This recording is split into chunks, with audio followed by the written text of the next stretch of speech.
Assalamualaikum warahmatullahi wabarakatuh. Gimana kabarnya hari ini? Alhamdulillah. Sebelum pembelajaran dimulai, ketua kelas di sini siapa? Tolong Mas disiapkan doanya ya.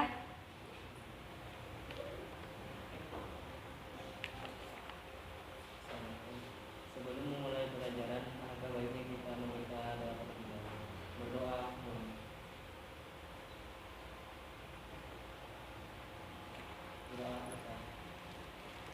Sebelum masuk materi, saya absen terlebih dahulu ya.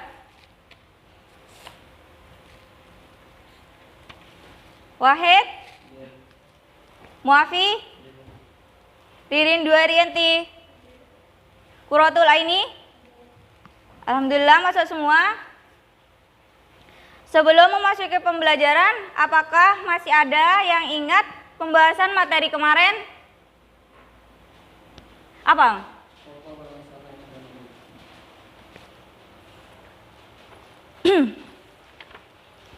Pokok permasalahan ekonomi. Ya, benar. Yaitu, ada yang tahu apa dari pengertian pokok permasalahan ekonomi kemarin? Masih ingat? Dada. Duh, gimana? Gak ada yang belajar ya? Yaitu kebutuhan merupakan segala keinginan manusia yang menuntut untuk dipenuhi agar kesejahteraan hidup mereka tercapai. Jika semua kebutuhan manusia dapat terpenuhi, manusia merasa puas dan sejahtera. Dan sebaliknya, jika kebutuhan tidak dapat terpenuhi, maka akan timbul kekecewaan pada diri manusia tersebut dan ia merasa tidak sejahtera.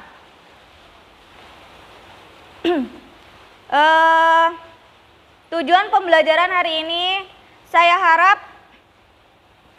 kalian dapat mendeskripsikan pola perilaku konsumen dan produsen dalam kegiatan ekonomi. Yang kedua, mendeskripsikan peran pelaku kegiatan ekonomi. Yang ketiga, mendeskripsikan circular flow diagram atau aliran melingkar. Untuk motivasi, saya harap dengan kalian mengikuti pembelajaran hari ini, kalian dapat memahami kegiatan dan pelaku ekonomi. Sekarang kita masuk ke dalam materi, yaitu kegiatan dan peran pelaku kegiatan ekonomi. Tadi malam ada yang belajar? Paling belajar HP semua ya? Terbaik.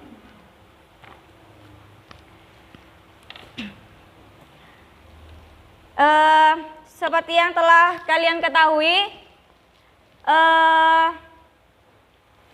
lebih dalam mengenai kegiatan ekonomi, yaitu terdiri dari 3 kegiatan ekonomi. Yang pertama, produksi. Apa ada yang tahu produksi itu apa? Ya, silakan. Produksi adalah suatu pabrik yang sedang beroperasi untuk menghasilkan barang. Ya, benar. Yaitu produksi kegiatan menambah nilai guna suatu barang atau menciptakan barang baru untuk memenuhi kebutuhan manusia. Yang selanjutnya, distribusi. Distribusi yaitu penyaluran atau penyampaian barang atau jasa dari produsen ke konsumen. Sedangkan konsumsi yaitu tindakan yang menghabiskan atau mengurangi manfaat suatu benda dalam memenuhi kebutuhan untuk memelihara kelangsungan hidupnya.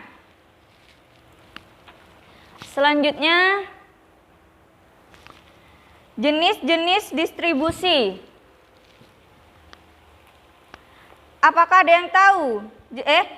Tolong Mas yang pakai jam baca. Jenis-jenis distribusi. Saluran distribusi langsung. 2. Saluran distribusi semi langsung. 3. Saluran distribusi tidak langsung. Saya akan menjelaskan satu persatu, yaitu saluran distribusi langsung. Saluran ini mendistribusikan barang dan jasa langsung dari produsen ke konsumen tanpa perantara, yaitu seperti petani yang langsung menjual hasil ladangnya ke pasar. Selanjutnya, saluran distribusi semi langsung. Saluran distribusi ini mendistribusikan barang atau jasa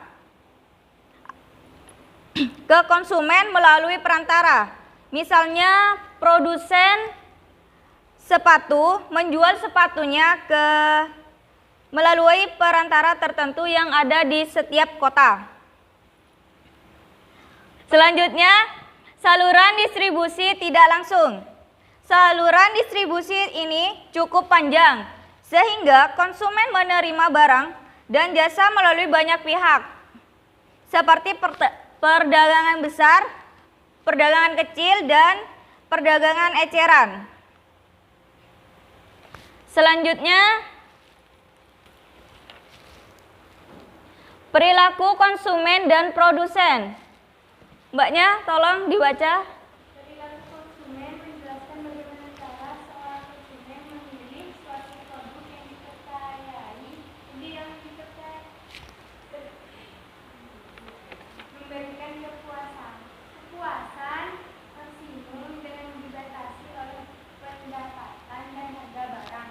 Untuk membahas teori perilaku konsumen dapat melalui dua pendekatan, yaitu pendekatan kardinal dan pendekatan ordinal. Ya, terima kasih Mbak. Saya akan menjelaskan pendekatan kardinal itu sendiri apa. Pendekatan kardinal itu disebut sebagai pendekatan marginal utility. Pendekatan kardinal berdasarkan pada asumsi bahwa tingkat kepuasan yang diperoleh konsumen dalam konsumsi barang dan jasa dapat diukur dengan suatu satuan tertentu. Sedangkan pendekatan ordinal dalam membahas perilaku konsumen, kita juga mengenal pendekatan ordinal, yaitu pendekatan ordinal dilakukan dengan menggunakan analisis kurva indifferent. Kurva atau kurva tak acuh.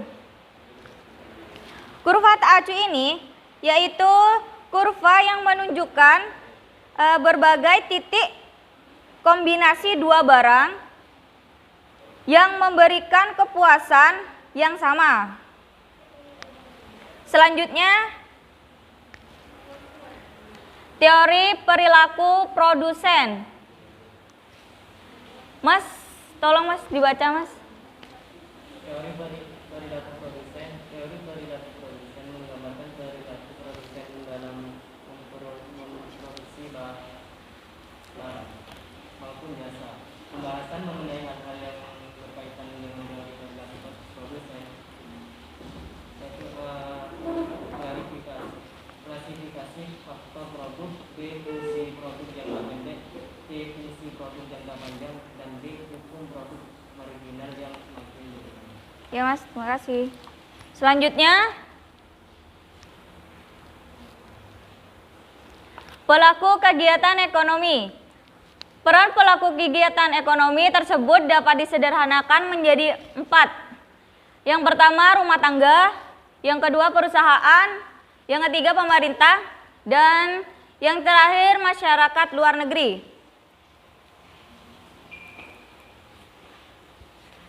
Rumah tangga. Rumah tangga terdiri dari ayah, ibu, anak, dan anggota keluarga lainnya.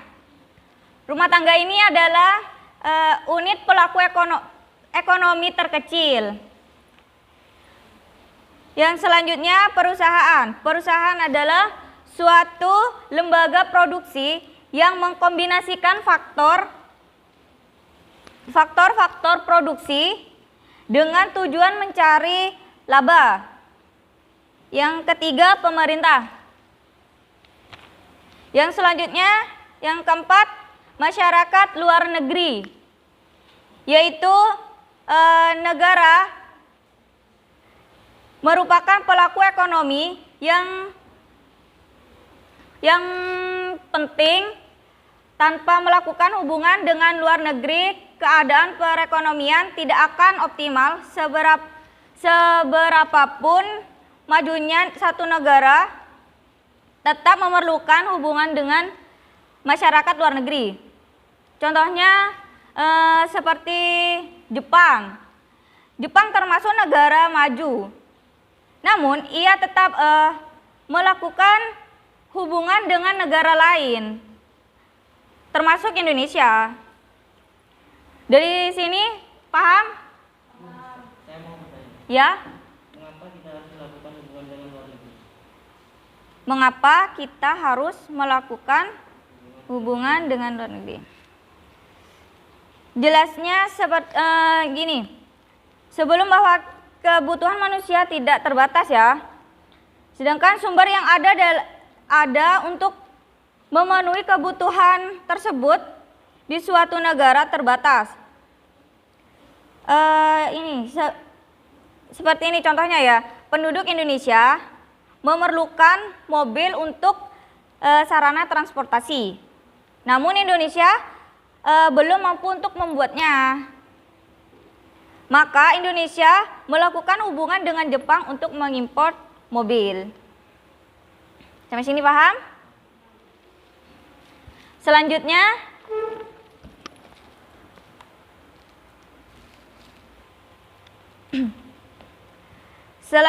arus lingkar kegiatan ekonomi. Arus lingkar kegiatan ekonomi adalah gambaran mengenai kegiatan ekonomi yang dilakukan oleh pelaku ekonomi.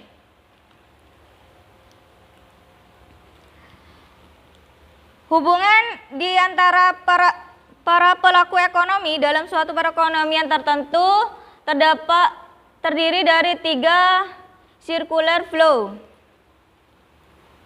Yang pertama, circular flow diagram kegiatan ekonomi 2 sektor. Yang kedua, circular flow diagram kegiatan ekonomi 3 sektor. Dan yang ketiga, circular flow diagram kegiatan ekonomi 4 sektor.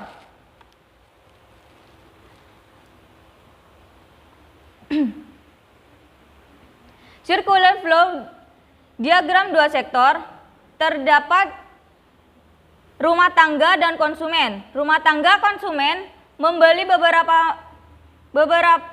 berbagai macam kebutuhan rumah tangganya kepada produsen, baik berupa barang atau jasa, dengan membayar sejumlah harga tertentu. Dan rumah tangga produsen memerlukan tenaga kerja untuk membuat produk dengan mencari tenaga kerja di rumah tangga konsumen. Selanjutnya yang 3 sektor. Yang pertama, rumah tangga konsumen memerlukan rumah tangga produsen untuk memenuhi kebutuhan rumah tangga. Rumah tangga produsen memerlukan tenaga konsumen untuk membeli barang dan jasa, juga untuk mendapatkan tenaga kerja. Sektor ketiga, rumah tangga pemerintah. Walaupun sebagai pemerintah juga melakukan kegiatan konsumsi. Misalnya konsumsi pemerintah ini dapat dilihat ketika pemerintah belanja barang untuk keperluan kantor, lembaga.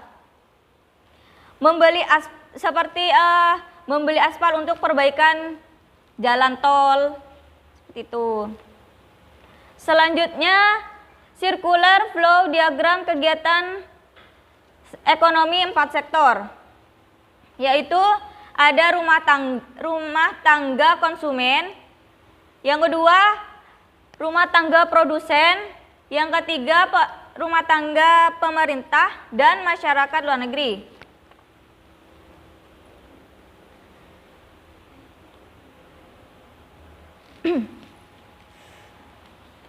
Baiklah, pembahasan sampai di sini. Cukup sekian pembahasan dari saya tentang kegiatan dan pelaku ekonomi. Semoga kalian dapat memahami materi hari ini dan bermanfaat untuk kalian. Silakan dari kalian, apakah ada yang bisa menyimpulkan dari materi hari ini, dari materi kegiatan pelaku ekonomi? Ya, silakan Mbak.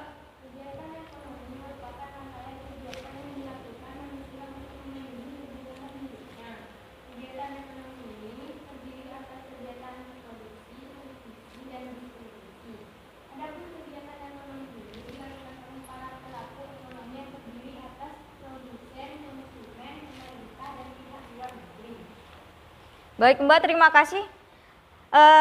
Sekian dari saya. Mohon maaf jika ada salah kata dari saya. Sekian dan terima kasih. Wassalamualaikum warahmatullahi wabarakatuh.